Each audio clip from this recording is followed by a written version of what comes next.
ছেলের প্রথম মুখে ভাত তোলার অনুষ্ঠান অন্নপ্রাশন, আর তা ইটভাটার কর্মীদের সাথে ভাগ করে নিল পরিবার। বনগাঁর আমলাপাড়ার বাসিন্দা তনয় ও অনন্যার 7 বছরের সাংসারিক জীবনে প্রথম সন্তান তানিশের মুখে ভাত অনুষ্ঠান কিছু দরিদ্র মানুষদের সাথে ভাগ করে নেওয়ার সিদ্ধান্ত নেয় দম্পতি তনয় ও অনন্যা। সেই মতো ইটভাটার দরিদ্র কয়েকশো মানুষকে নিয়ে এই দিনটি উদযাপন করেন। এই অনুষ্ঠানে দুজনের পরিবারের সহমত এবং সবাইকে নিয়ে করা হয়। সকালে মন্দিরে গিয়ে পুজো দিয়ে মুখে ভাত দেওয়া হয় ছেলের। এরপর দুপুরে মধ্যাহ্নভোজনে সামিল হন ইটভাটার কর্মরত কয়েকশো মানুষ। এছাড়াও ইটভাটার 60 থেকে 70টি বাচ্চার জন্য শীতবস্ত্র দেন তারা। তানিশের মা অনন্যা মণ্ডল জানান, সবাই তো এই অনুষ্ঠান পরিবার পরিজন ও বন্ধু বান্ধবদের মধ্যে ভাগ করে নেন, কিন্তু আমরা ভাবলাম এই দিনটি অন্যভাবে শুরু করার।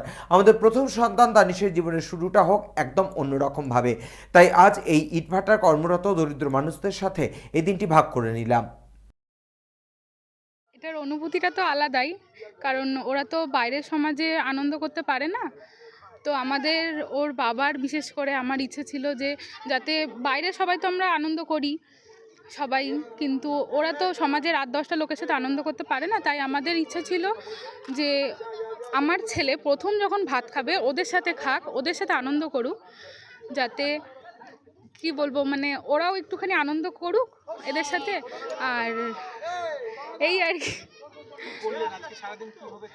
আজকে সারাদিন বলতে সকালবেলা ছেলেকে মন্দিরে মুখে শুধু প্রসাদটা দেওয়ানো হয়েছিল, আর তাছাড়া সমস্ত অনুষ্ঠান, মানে যেরকম একটা মুখে ভাতের অনুষ্ঠান হয়, দাদুর খাওয়ানো, বাচ্চাকে প্রথম মুখে ভাত দেওয়া, পায়েস দেওয়া, সমস্ত কিছু ওদের সাথে হয়েছে। কেক কাটিং সমস্ত কিছু এখানে হয়েছে, এই ইটভাটাতেই ওই বাচ্চাগুলোর সাথেই হয়েছে। আর হ্যাঁ, আমাদের ইচ্ছা আছে মানে এখানে যত বাচ্চা আছে সবাইকে বস্ত্র বিতরণ করব। হ্যাঁ, শীত বস্ত্র সব কিছু মিলিয়েই দেবো। একটু ওদের মুখে হাসি ফোটানো আর কি ওদের জামা কাপড় দেওয়া, আর একটু কেক কাটিং, আর একটু বেলুন দিয়ে ওদের এটাই আনন্দ।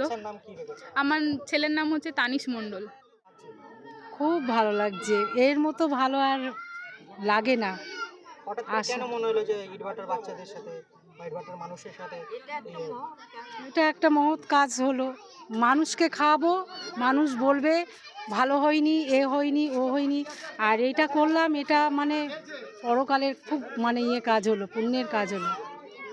কি নাম দিয়েছেন? তানিশ মণ্ডল। বনগাঁ থেকে শান্তনু বিশ্বাসের রিপোর্ট, চ্যানেল 24/7।